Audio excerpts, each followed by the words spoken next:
Welcome into the Russ Joy Show. I'm Russ Joy. You knew that because you're smart, and it's also the name of the show. And I am on a time crunch, and I have no idea if this is even going to come out in decent enough quality because I've been on 5 megabyte download internet out here in luxurious Las Vegas as part of the G2E conference. And I have to tell you, maybe for the first time in my life, I was happy that I didn't have to live through every up and down of postseason action for your team, your town, your Philadelphia Phillies. Now, I'm going to tell you right now, I watched these games, and I didn't have the luxury of watching them in my own home, making my own food, using my own bathroom. I watched them in the Venetian Hotel, which is not the one I'm staying in. I watched them at the Caesars Sportsbook, and I watched them around a lot of dirty, stinking Mets fans. There were some Phillies fans in attendance, but it was mostly Mets fans. And so I had this idea. I was like, I'm going to do a show, an instant reaction show. And what I kept forgetting like an idiot is I'm out 3 hours behind everyone else. So an instant reaction for me by the time I got home, back to the hotel, wasn't going to make any sense. I don't want to go into a full episode. That's going to be tomorrow. That's going to be after I get back from my flight very late tonight. I will turn right around tomorrow morning and I will do a regular Russ Joy Show from the comfort of my home. But I wanted there to be a reaction show because I have to get a few things off my chest before we get into something that's kind of a post-mortem. And I went back, and one of the things that I kept coming back to was this notion of, I swear I told people that this was not a good matchup. I swear that I told people this wasn't necessarily going to be the easy run that everyone thought it was going to be. I kept telling the people who would point to, well, it was 7-6. You know, the Phillies were 7-6 against the Mets, but 4 of the Mets wins came in games that Taijuan Walker pitched. I kept saying the talent disparity gets wiped away when you're playing against a division rival in the postseason. But then I went and I thought back about it because I was like, I swear that I, at some point, expressed some real concerns about this team and how this team would perform in October. And so I went back and I thought to myself, because this wasn't a matter of me trying to be right. I told all of you last week that I wanted to be wrong and that I wanted the Phillies to do very well, go on a nice long run. It's good for business. It's good for my regular job. It's good for content here. I don't want to have to get stuck talking about an Eagles team that likely will underwhelm us. I didn't want to have to already start diving into, Flyers talk for a few weeks until the Sixers came back. The Sixers were a regular season team. No, I didn't want to have to get into that. And yet I went back and I was like, I'm pretty sure that I voiced some concerns. And so what I'm going to do as part of this reaction show today, before getting back into the swing of things from the comfort of my own home on Friday, is I want to take you guys back to something that I said right after the trade deadline. A week after the trade deadline, when I started to raise significant concerns about this team and whether or not they would be able to find success, just flip the switch and turn it on for the postseason. And I'm going to tell you right now, spoiler alert, I said that a lot of the bad things that were going to happen were going to happen. And a lot of them came to fruition. Now, I'm going to skip around here because there's some stuff in here about the NL East that really doesn't matter in the grand scheme of things. And ultimately, the Phillies won the NL East. But follow me. We're going to do a little in and out here. And I'm very close to having to check out of my hotel. Do I care? No. I do this for the content. All right, let's just go back to the show from August 6th, where I voiced a few of the concerns about the Phillies and wondering whether or not it was going to work out for them when we got to October. Let's go over there real quick. They essentially are on this very tenuous footing because for all of the positivity that people felt around this team, including myself for a long stretch, yes, I saw the holes, but I said, they're good enough to overcome them. If the pitching comes up short, the lineup hits. If the lineup gets a little bit cold, the pitching has overachieved. Great. The problem is that over the last few weeks, this team has just fallen off a cliff. The bats get cold for extended periods of time. They look unbelievably inexperienced. They often look, the way that they approach their at-bats, like a team that should be on the younger end of things. Okay. Let's, can we get to that really quick? Did that come to fruition? Did this Phillies lineup, full of veterans, a veteran-laden lineup, that is making boku bucks. Did that lineup look like a veteran lineup? Something makes me say no. By the way, Joe Papel is spot on. It is the same shirt. It's almost like I planned it. I didn't, but it's almost like I did. All right, let's go back over to the guy who had shorter hair at the time. Let's go back to him really quick. A bunch of inexperienced guys. Bryce Harper, although he's had some hits in the last few games, took like a 7 or 8 game stretch of looking like an absolute shell of himself. And by the way, because I know that, Bryce Harper kind of walks on water in the minds of a lot of people. If Bryce Harper hadn't been a total 0 against the Guardians, hadn't been a total 0 against the Yankees, you're probably still talking about a team that, while they have their faults, is still in a pretty comfortable position in the NL East. The Phillies are now all of a sudden only 5.5 games up, and a lead that was at one point 9.5 or even longer, and you had the chance multiple times to put your foot on the throat of the Braves and on the Mets. You let them stick around, and we've seen it every year. Baseball repeats itself ad nauseum. Each and every year, we watch it happen. Maybe not in the NL East, where the Braves have often been, in recent years, so far ahead of everyone else. But in Major League Baseball, in a 162-game season that is far too long, we see it every year. A 5.5-game lead disappears. A 9.5-game lead, if you let a team hang around, is going to come back and become a 3.5-game lead before you can say, holy shit.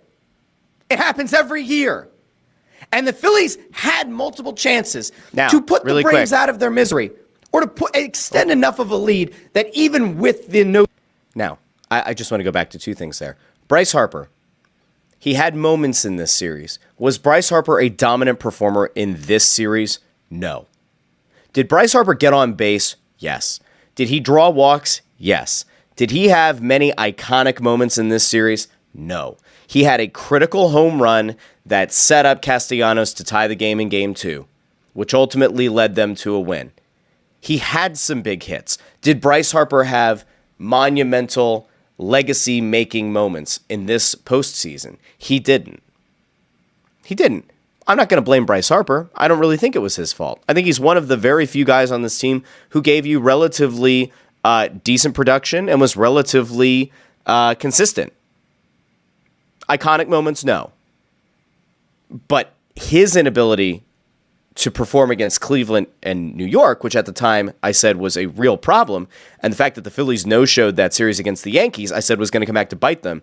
And it did. It cost them home field. And for the record, when I brought this concern up going into the playoffs, that I would rather have home field advantage, matchup be damned, people said, well, no, that doesn't really matter. You want to avoid the Padres. The Padres are going to be the hotter team. You've already beaten the Mets. The Taijuan Walker factor again. And I said, no, that you want to go into the playoffs playing your best baseball. Now, is there a case to be made that by virtue of the playoff structure, that making division winners have to sit out a round is unfair? Yes, you can make that case. However, talent is still supposed to win out. Now, I know it seems kind of hypocritical because I keep saying divisional opponents, when they make it to the postseason, the talent disparity is wiped away, and that is true. But if you are truly of the belief that you are a superior team in every facet of the game, you need to perform. And if you had to do that against the Mets, if you had to do that against the Braves, if you had to do that against the Padres, then so be it. But this team didn't do it. Now, I'm going to skip around here a little bit because I start to kind of wander off into the NL East stuff a little bit. But I do want to go back to this. And then I'm going to go to the fine folks in the comments section who joined me, even though I didn't really announce that I was going to be doing this. All right, let's go back over here. I might skip around.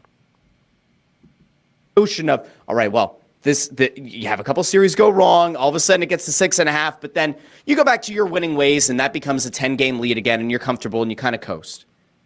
You had the chance to effectively kill the Mets. You didn't do it. Now Correct. The Mets are 7 games out. And I don't think the Mets are like this incredible team, right? Still accurate. But I do think that anytime a team is within striking distance and is within distance that they say, oh, we have a series coming up, a 3-game series coming up. We pull off a sweep, we're within 4. A couple things go right. You win 2 out of 3. the team you're chasing wins 1 out of 3 or gets swept, all of a sudden there's another game gone. You let 2 teams stick around. A team that has a killer mentality puts the Braves out. They certainly take the Mets out. This Phillies That is what I've been saying all along. Let's keep going. team didn't do that. They didn't have the killer mentality. They still don't have the killer mentality. They're not going to. They're not going to develop it. It's not there. You can bring back Dancing on My Own all you want. You can talk about the vibes in the locker room. You could decide to run most of the team back because the vibes are immaculate. It doesn't fucking matter because this team has shown you once again who they are. Now, they might at some point get hot again. They didn't. But I'm sorry if the last couple of weeks haven't made you have significant concerns about their ability in October. I don't know what to tell you. I don't think we're living on the same plane of existence. Bryce Harper. Now, that is the crux of my problem. It's the crux of everything that I've been saying. It is the one thing that has upset me the most about this Phillies team, by far. The killer mentality did not exist. And it doesn't matter who you acquire. I still think that Dombrowski dropped the ball around the deadline by not getting another bat. Austin Hayes was never that guy. Rob Thompson tried to tell people that he was going to be an everyday player. He's not a platoon guy. Austin Hayes was not good. Marsh regressed. Stott regressed. We'll get into some more of that tomorrow. But the main thing here is that the Phillies showed you who they are. And they showed it to you in really important points of the season. And that Yankees series, I know that I put a lot of emphasis on it. And like you might be sitting out there going, oh, he's only doing that because it helps to make the case. That was a series that was being viewed at the time as a potential World Series matchup. Because the Yankees had the best record in baseball, I believe, or they had the best record in the AL at that time, and the Phillies had the best record in all of baseball. And the Phillies no-showed. The Yankees got up for that moment. The Phillies didn't. That was like maybe warning sign 1, warning sign number 2. But the not putting the Braves and the Mets out of their misery, that is accurate. Now, you could make the case that because the Phillies allowed the Braves and Mets to hang around, it eventually made them feel a little bit more urgency down the stretch, that it made the Phillies kind of turn it back on a little bit in September, so they still walked away with the NL East crown instead of coasting. But my simple argument to it, again, is 4-6 down the stretch. Dodgers went 8-2 to steal home field advantage away from you.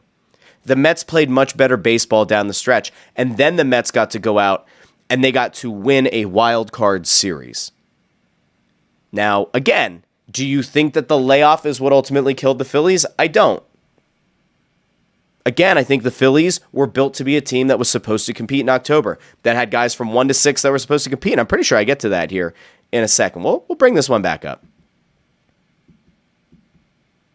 Becoming an absolute no-show for multiple series in a row is a significant problem. He got better in the playoffs. The fact that Rob Thompson appears at any given time to have little to no idea of what to do to change the strategy of this team, especially in extra innings, is baffling to me. That remains.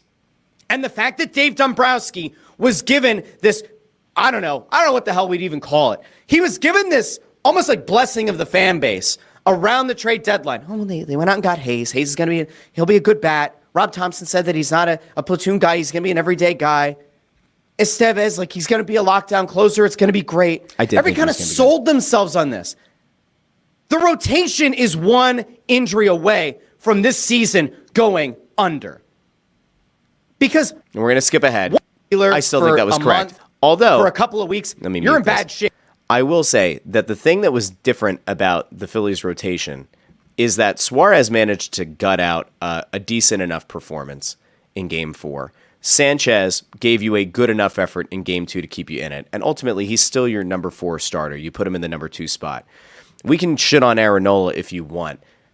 He is who he is. Nothing surprises me anymore. Pete can legitimately be mentioned in MVP conversations. Actually, I want to go back to this They really should quick. be able to hit you. And this is at the any given ultimate time problem. Should be able to rely on. The thing that you should have been able to go into the season knowing you could rely on is that this lineup is so stacked with guys who at any given time can legitimately compete, can legitimately be mentioned in MVP conversations. They should be able to hit your way out of a pitching rut. You should be able to go into a series where you have Christopher Sanchez and Ranger Suarez and whoever the fifth starter was going to end up being, God forbid, Taijuan Walker. You should be able to go into that series and say, you know what? If these guys, as long as they keep the opposition within 4 runs, we know that some combination of Schwarber and Turner and Harper and Castellanos and Bohm are going to be able to hit their way out. And Real Muto, the best catcher in baseball. That those 6 guys, of those 6, you should be able to have 2 who are hitting pretty well at any given time and can put up enough runs to keep you in games and potentially get you to a point where later in the game, you win a 1-run match, a 1-run showdown, because that's just how the team is built. You put all this money into the lineup, and they went cold. They went dark. And the worst part is they did it mostly at the same time. Now, you could have this moment where you kind of rein it back in, and you say, but Russ, they all went cold at the same time, and they haven't lost the division lead yet. It stands to reason that throughout the month of August and September, it likely won't happen again. And you may be right. You may be. Not. Maybe this is the one really bad stretch the Phillies are going to have. It wasn't. But there should be a concern here, because October doesn't give you multiple series to figure it out. If your bats go cold, you die. That's it. If you're hitting no-shows, if your MVP, Bryce Harper, no-shows, you lose. If JT Realmuto doesn't become the best catcher in baseball again and rediscover his confidence, you lose. Correct. If any of the 6 guys that I mentioned really fall off a cliff, Nick Castellanos, book it, you're going to put yourself in a really bad spot. And it also doesn't help that Stott has kind of gone back and forth, but really hasn't looked that great over the last month and a half. Continued. That Marsh is really a platoon guy. Correct. That this team decided that it was worth rolling the dice with Rojas. I don't trust the bottom third of the lineup. But in fairness, you're not supposed to have to. When you have the 6 guys I named, the bottom third of the lineup shouldn't matter. Correct. Your entire future shouldn't depend on it. Correct. Anything they give you is supposed to be a bonus. I'm going to go over to the comments. No, we're not. Because there are some things. We're done there. And I'm going to tell you, there are times where I'm very proud of myself and I tout it and I jokingly say Rustradamus, all that. This is one of those times where if you go back, this is the beauty of doing this show. I encourage people, go back and find me where I said from any time post-trade deadline on this show that everything was going to be fine, that the Phillies had no concerns, and that they were going to go barrel their way to a World Series win. I said I hoped they would. Said I hoped that their players would show up. But I told the people closest to me when they would say, hey, like, what do you think? Phillies have a chance? I'd say no. I don't think they do. I don't like the Mets matchup. People got very caught up in the attendance thing that I tweeted about. And I said I kind of regretted that, and then I was ultimately wrong, and I can say I was wrong. But I said I don't like the Mets matchup. And I didn't like how the Phillies played down the stretch. And I didn't get the feeling that the vibes were immaculate.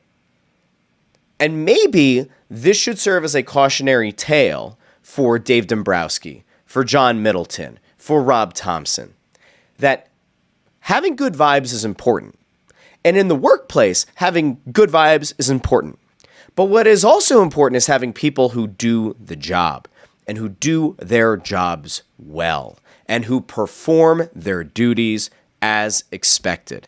This lineup got paid far too much money to underperform to the level they did. JT Realmuto was effectively useless. Marsh, relatively useless. Stott, relatively useless. Schwarber struggled. Turner, non-existent. I will give a legitimate good job to Nick Castellanos because he had moments. Nobody right now is talking about Nick Castellanos needing to be dealt in the offseason. Or at least if they are, it's not with vitriol. Last year, people wanted Nick Castellanos out of here before the plane landed. He had enough good moments in this postseason for me to say, you know what? Maybe he settles in. Maybe Castellanos is going to be what they signed him to be. Maybe he'll end up just being a streaky guy again. I compared him once to Pat Burrell. I think that there's like an apt comparison there. Very streaky hitter from the right-handed side of the plate. Gives you good production. Does he give you the production that you're paying for? Maybe not exactly.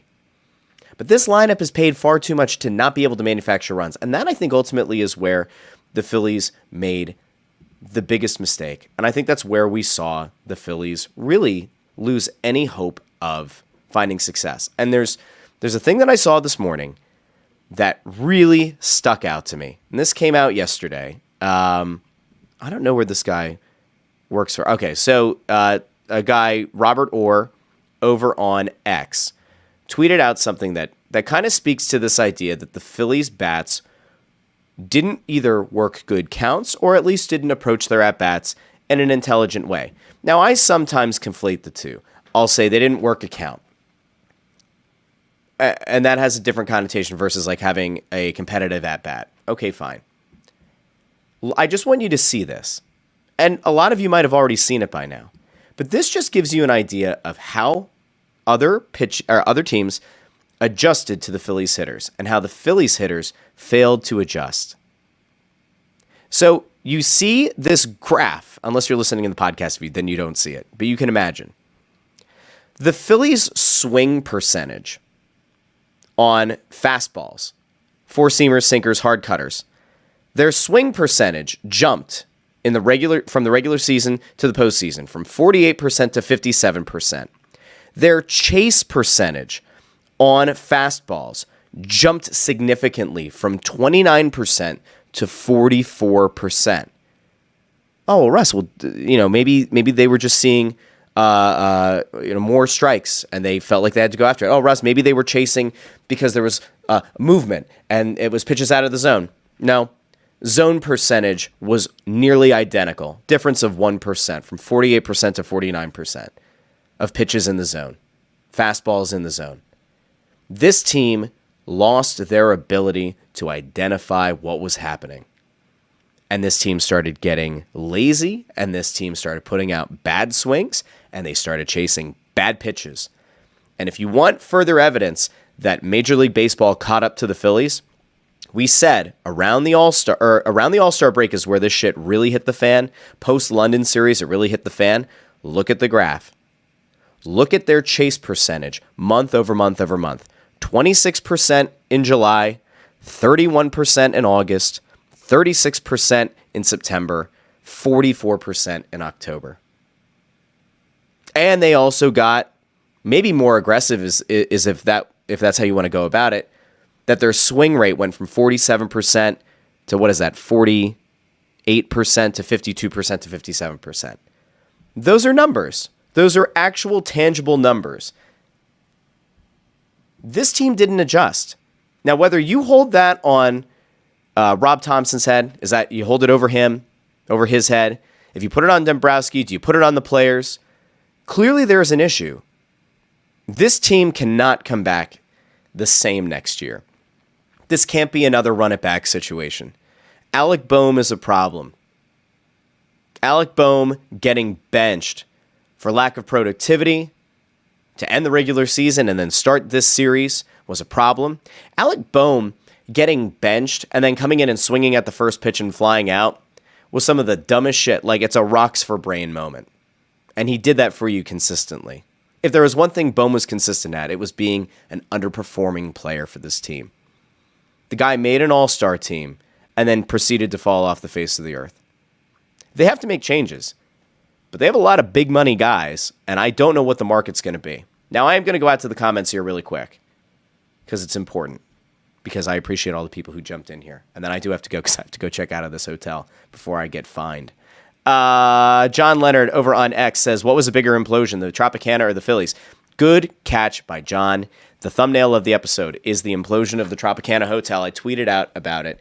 You couldn't see the hotel falling, but out here in Vegas, they had it. It was a 2:30 a.m. local time implosion of the Trop. And I was at a big rooftop party that I was there with another guy from our company and a bunch of other people who work in the similar space. And somebody mentioned the fact that, like, oh, they're going to implode the Trop. And I was like, oh, is that going to happen while we're here? Yes. Is it going to happen, like, during the day? Like, where's it going to be? 2:30 a.m. So I made it my mission that night. I'm going to stay up. I mean, it was a big rooftop party. Of course, I'm going to stay up. I got my body clock to reset within the first day. So there was no issue going from east to west. Totally fine.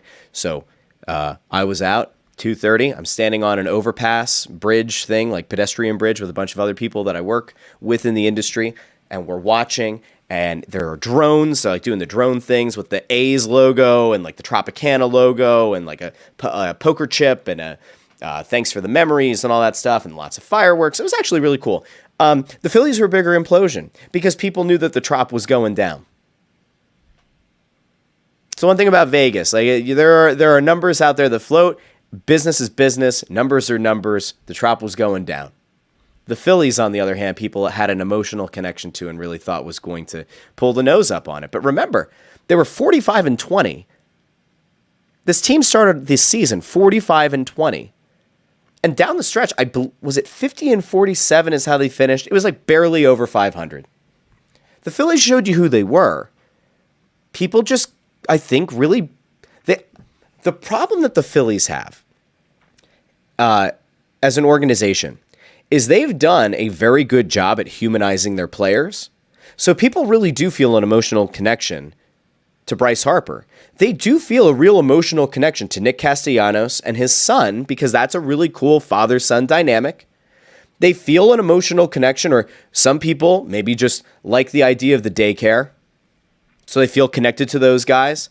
And last year, people kind of viewed, and the year before, they viewed Marsh and Stott as being potential future pieces. Stott was getting compared to Chase Utley. That obviously did not come to fruition. The expectations on this team weren't in line with what we saw post All-Star break. They never were.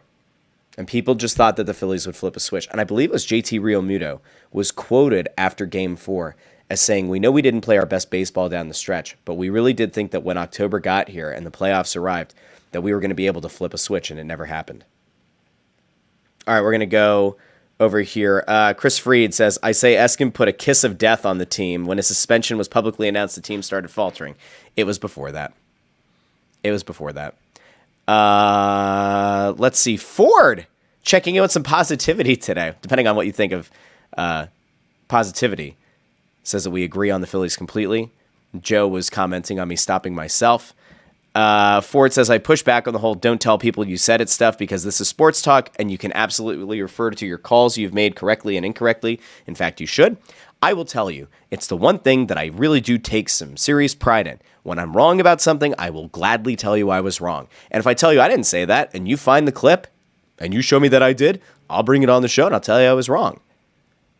Unfortunately, I wasn't wrong about this team. I would have loved for the Phillies to go on a deep run.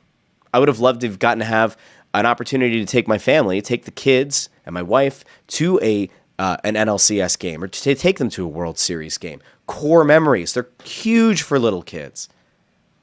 That has been taken away. We don't get that chance.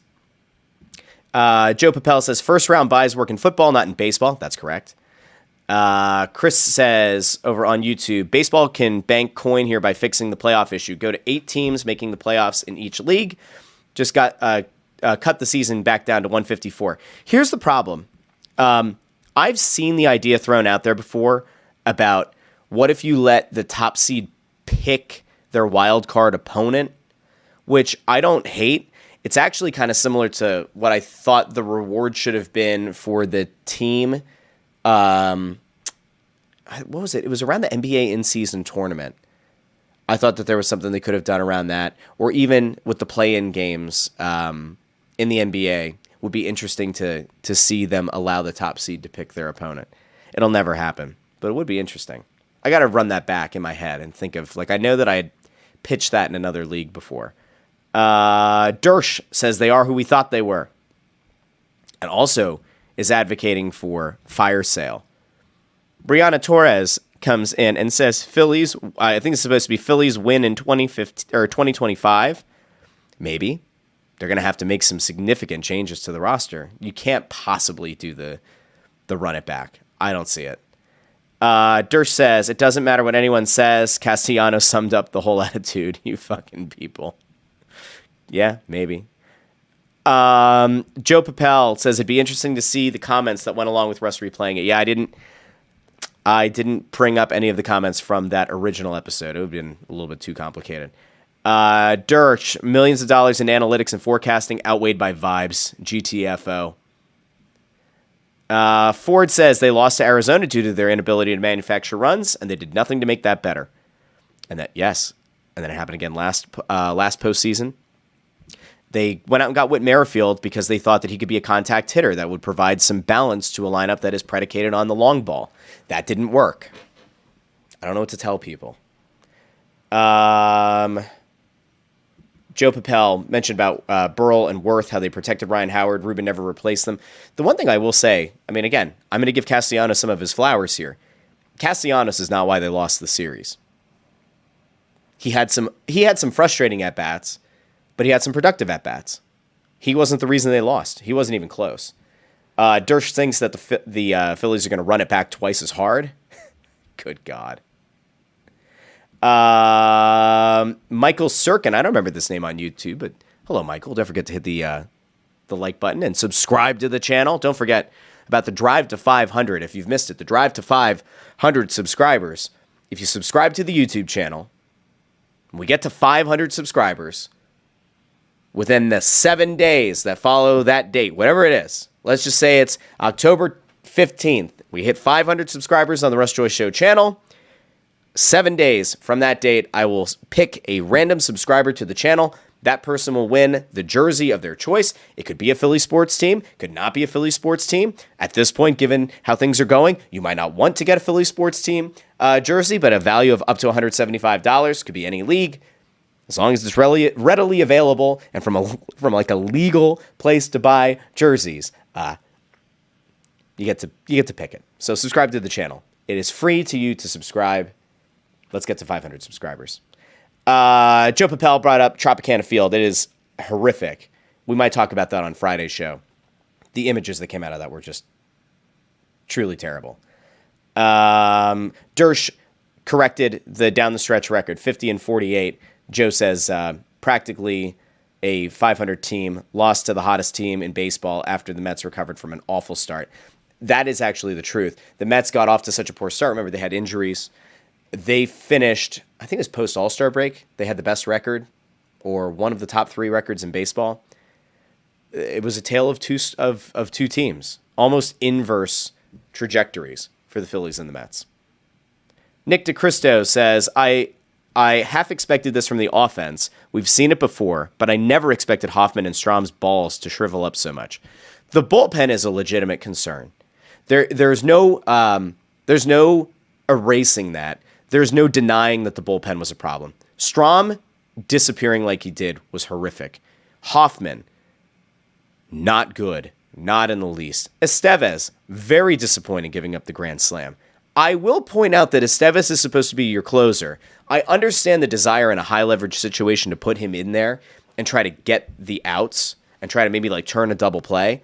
But at the same time, if you're a closer, you're expecting in a tight game, maybe I have to go in for a 2-out save. You don't expect to get called upon in the 6th. He should have been better. I don't fully blame him for not being ready and standing up in that moment. Yuki Matsui says, I don't mind losing, but I hate losing to New York. Yuki, of course, checked in the other day as a Brewers fan. Yuki, we're in the same place now. We're in the same place now. We are here in solidarity with you now. Ford points out there could be a Subway series. I actually wouldn't hate a Subway series. I would actively root for the Yankees. I would. I can't stand the Mets. Cannot stand the Mets. Let's see. There might be something else. Kevin Kenna checks in. Kevin, I don't remember you being here, but thank you for being here. Go subscribe to the channel. Says, not a Bryce fan, light on RBIs. Let me go here really quick. I will say this to Kevin's point. If you're going to go after Bryce Harper for anything, which again, I wouldn't necessarily do. I don't blame Bryce Harper on his own for this series. He is one of very few Phillies to produce at all and to get on base relatively consistently. Walks are great if everyone behind you is hitting. Walks are not great when you need a big moment or a big momentum moment. Drawing a walk doesn't get you the same kind of momentum as an extra base hit or obviously as a home run. I think the thing that we all kind of knew was going to kill them was when there was the leadoff double in the 6th and they couldn't bring him home. And that comes back to the idea of being able to manufacture a run. The fact that you started with a leadoff double, there was no attempt at any point to lay down a bunt, to try to get a little bit creative at the plate and get the runner home. That's when I knew it was over. And I think that happened before. Did that happen before the Grand Slam? Yeah, because the Grand Slam was in the bottom of the inning. That's a huge swing. That's the difference between the Phillies pick up an insurance run or the Phillies extend the lead. And now your bullpen arms aren't going out there with a one-run lead, knowing within their own minds that they have underachieved in a lot of ways. It takes some of the pressure off. The Phillies didn't remove that pressure. It was just compounding. Everything about how this series played out was the same kind of thing that I brought up earlier in the show and that I brought up on other episodes of this show. There is a cascading effect. When something goes wrong, the impact that has on every other facet of the game, and it's not just in baseball, that trickle-down effect. I avoid trickle-down because we're in the election, and somebody's probably going to say trickle-down economics. The cascading effect, the negative effect of one thing going wrong with one facet of your game has a significant impact on all the others. And when you add up all of that up in totality, you end up getting bounced out of the postseason way before anyone expects it. All right, I'm going to be back on Friday morning. I'll be back in the Eastern time zone.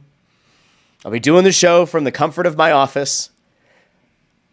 I can't believe how much I miss having the regular amenities. Vegas was nice. I will talk a little bit more about Vegas in this trip tomorrow. I didn't like the concept of Vegas before I came out. I'm definitely not the stereotypical Vegas tourist. Work probably had something to do with that. Also, there's just some stuff here that is not of any interest to me. But I finally get it. And I'm very excited because I got to go to BattleBots last night. I'm going to take my kids some BattleBots merch home, and they're going to be over the moon. And that ultimately is the kind of thing that I enjoy the most when I get to travel a little bit for work. So anyway, I will be back tomorrow with the Russ Joy Show. I know that people are asking, and I saw Joe Papel ask, is there going to be a morning after show after the Flyers open their season? I have no idea yet. We can't even broach that conversation until I get back on the East Coast. But I will tell you that if you missed it, we dropped a new episode of Snow the Goalie this morning. It is an episode that we did with the Flyers Brain Trust, with Dan Hilferty, with Keith Jones, with Danny Briere. If you haven't checked it out yet, when this video is over, usually it pops up the different channels and everything. Go over to the Snow the Goalie channel, subscribe there, but watch that episode or go listen to it on your favorite podcast app. There's a lot of great stuff in there. An interesting nugget from Danny Briere about Kolosov and some things that they didn't know about Kolosov and his whole situation. There's a nugget in there about Keith Jones comparing Jet Lashenko to Rod Brindamore. There's a lot of really interesting stuff in there. Hilferty also gives some thoughts at the very end about 76th place and about Mayor Parker backing the Sixers Arena project. So go over there, check that episode out, and then join me Friday morning, 8:30 a.m. on the Russ Joy Show channel on YouTube. I want to thank everybody who joined me live today. I couldn't believe that anybody got in here, and yet they did. I appreciate all of you. I really do. Go subscribe to the YouTube channel. Get yourself entered in the drive to 500 subscribers, and maybe you'll end up winning that jersey of your choice, value of up to $175. If you haven't done so already, like the video because that's important. Share the video. That would be nice. Subscribe to the channel. Everybody have a great rest of your day. I will talk to all of you Friday morning here on the Russ Joy Show. Until then, have a great day, everybody.